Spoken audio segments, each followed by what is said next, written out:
पुणे जिल्ह्यातला तोरणा किल्ला. हा किल्ला तसा आडवळणाचा. ट्रेकर्समध्ये या किल्ल्याची क्रेज असली तरी सर्वसामान्यांसाठी हा किल्ला चढणं तसं अवघडच. किल्ल्यावर चढताना योग्य काळजी घेतली नाही तर हा ट्रेक जीवावर सुद्धा बेतू शकतो, असंच इथे ट्रेकचा अनुभव घेतलेल्या ट्रेकर्सकडून सांगितलं जातं. असंच काहीसं पुण्यातील वारजे इथे राहणाऱ्या रणजित शिंदे यांच्यासोबत घडलंय. 44 वर्षीय रणजित मोहनदास शिंदे शनिवारी संध्याकाळी पुणे जिल्ह्यातील तोरणा किल्ल्यावर ट्रेकिंगसाठी गेले होते. शिंदे यांना तोरणा गड चढताना हार्ट अटॅक आल्याचं सांगितलं जात आहे. ट्रेकिंग दरम्यान त्यांना श्वास घेण्यास त्रास होत होता. दरम्यान त्यांना स्ट्रोक आला आणि यातच त्यांचा मृत्यू झाला, अशी माहिती देण्यात येते.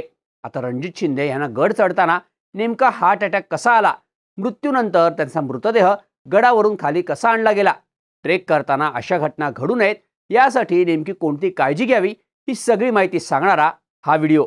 नमस्कार, मी शार्दूल आणि तुम्ही बघताय बोल व्हिडिओ. शनिवार 8 फेब्रुवारी रात्री साधारण 9:15ची वेळ.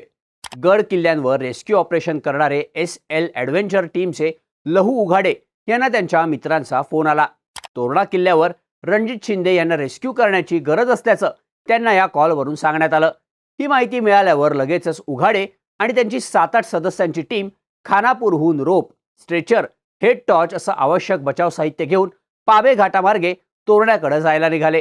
दरम्यान शिवापूर येथील कौस्तुभ आणि त्यांचे सहकारी प्रशांत इंगुलकर, ऋषिकेश इंगुलकर आणि सचिन शेलार यांच्या टीमनंही मदतीसाठी पुढाकार घेतला.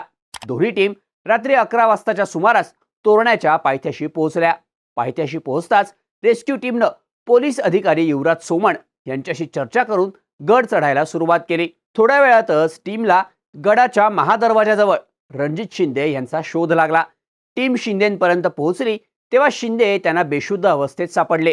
रेस्क्यू टीमनं शिंदे यांची पल्स रेट चेक केली, पण दुर्दैवानं त्यांचा मृत्यू झाला होता.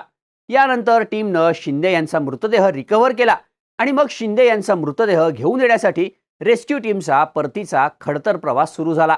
तोरणा किल्ला हा ट्रेकिंगसाठी अवघड मानला जातो.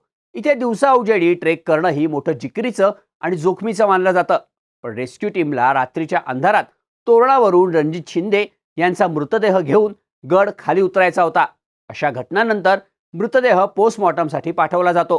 त्यामुळं मृतदेहाला कुठेही धक्का लागू नये याची काळजी रेस्क्यू टीमला घ्यावी लागते. टीमनं सगळ्यात आधी रोपच्या मदतीनं स्ट्रेचर व्यवस्थित बांधलं आणि त्यानंतर रणजित शिंदे यांचा मृतदेह त्यावर ठेवून ते परतीच्या प्रवासाला लागले. सुमारे 80 ते 85 किलो वजनाचा मृतदेह रात्रीच्या अंधारात किल्ल्यावरून आणणं हे सोपं काम नव्हतं. यासाठी प्रचंड मेहनत, कौशल्य आणि टीमवर्क लागतं. 7 ते 8 जणांच्या रेस्क्यू टीमनं ही जबाबदारी सांभाळली. रेस्क्यू टीममधील ऋषिकेश इंगुलकर, प्रशांत इंगुलकर आणि अन्य सदस्यांनी समोरील बाजू तर लहू उघाडे, सचिन शेलार आणि त्यांच्या सहकाऱ्यांनी मागील बाजू सांभाळत गडाचा कठीण टप्पा पार केला. तोरणा किल्ल्याचा उतार, दगडाचे पॅच याचा सामना करत टीम पहाटे 4:30च्या सुमारास गड उतरून पायथ्यापाशी पोहोचली. रेस्क्यू टीमनं पहाटे 5 वाजता मृतदेह वेल्हे पोलीस ठाण्यात आणला. इथे तो मृतदेह डॉक्टरांच्या ताब्यात देण्यात आला.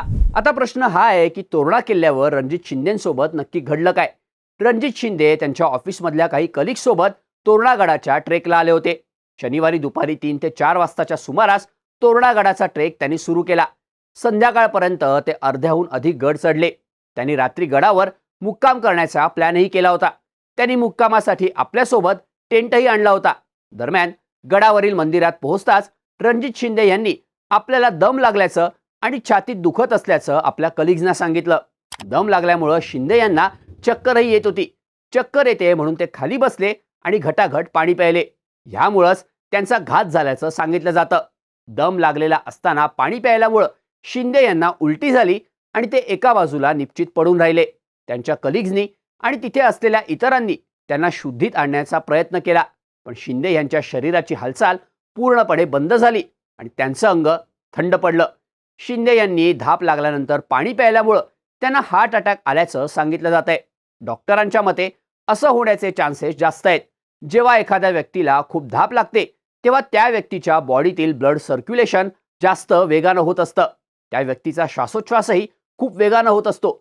अशा परिस्थितीत जर ती व्यक्ती पाणी प्यायली तर तिच्या अन्न आणि श्वासनलिकेत बिघाड होऊ शकतो. यामुळं हार्ट अटॅक येण्याचा धोका संभवतो.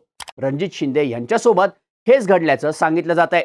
त्यांच्यासोबत असलेल्या कलिग्सनी ही माहिती पोलिसांना दिल्यावर पोलिसांनी शिंदेंचा मृतदेह खाली आणण्यासाठी रेस्क्यू टीमला फोन केल्याचं सांगितलं जात आहे. आता ट्रेक करताना दम लागणं, चक्कर येणं अशा घटना प्रत्येक ट्रेकर सोबत घडतात. ह्या घटना घडू नयेत यासाठी काय काळजी घ्यावी हे जाणून घेऊयात.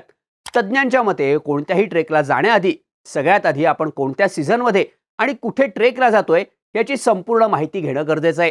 कोणताही गड चढताना त्याची डिफिकल्टी लेवल किती आहे याची माहिती घ्यायला हवी. ही माहिती इंटरनेटवर सहज उपलब्ध असते. तसंच त्या गडावर कोणी जाऊन आलं असेल तर त्यांच्याशी कम्युनिकेशन करावं. उन्हाळ्यात कोणता ट्रेक करायला हवा, पावसाळ्यात कोणता ट्रेक करायला हवा आणि हिवाळ्यात कोणता ट्रेक करायला हवा याची माहिती घेणं आवश्यक आहे. ही माहिती नसेल तर एखाद्या ऑर्गनाइज ग्रुपसोबत किंवा ज्यांना ट्रेकचा अनुभव आहे त्यांच्यासोबत ट्रेकला जावं असं तज्ज्ञांचं मत आहे. ट्रेक करताना खाण्यापिण्याकडे अधिक लक्ष देणं गरजेचं असतं. बॉडी डिहायड्रेट होऊ नये याची काळजी घ्यावी लागते. ट्रेकिंगच्या वेळी एनर्जी ड्रिंक किंवा ORS आपल्यासोबत असायला हवं. बॉडी डिहायड्रेट होऊ नये यासाठी थोड्या थोड्या वेळानं घोटघोटभर पाणी प्यावं. उन्हाळ्याच्या ट्रेक्समध्ये ही काळजी घेणं जास्त आवश्यक असतं. तसंच ट्रेकच्या वेळी लिंबू, साखर, फळं अशा खायच्या गोष्टी सुद्धा सोबत असायला हव्या असंही काही ट्रेकर्सकडून सांगितलं जात आहे. मुळात तोरणासारखा अवघड ट्रेक या सीझनमध्ये करू नये असंच अनेक ट्रेकर्सकडून सांगितलं जातं. कारण ह्या सीझनमध्ये बॉडी डिहायड्रेट होण्याची शक्यता जास्त असते. रणजित शिंदे यांना ट्रेक करण्यापूर्वी तोरणा गडाबद्दल किती माहिती होती हा प्रश्न आहेच. ट्रेक करण्याआधी जर त्यांनी योग्य ती खबरदारी घेतली असती तर आज कदाचित त्यांचा जीव वाचला असता असंही सांगितलं जात आहे. तुम्हालाही ट्रेकिंगला जायची हौस असेल तर योग्य ती खबरदारी घ्या आणि असेच माहितीपूर्ण व्हिडिओज बघण्यासाठी बोल भिडूच्या YouTube चॅनलला सबस्क्राईब करायला विसरू नका.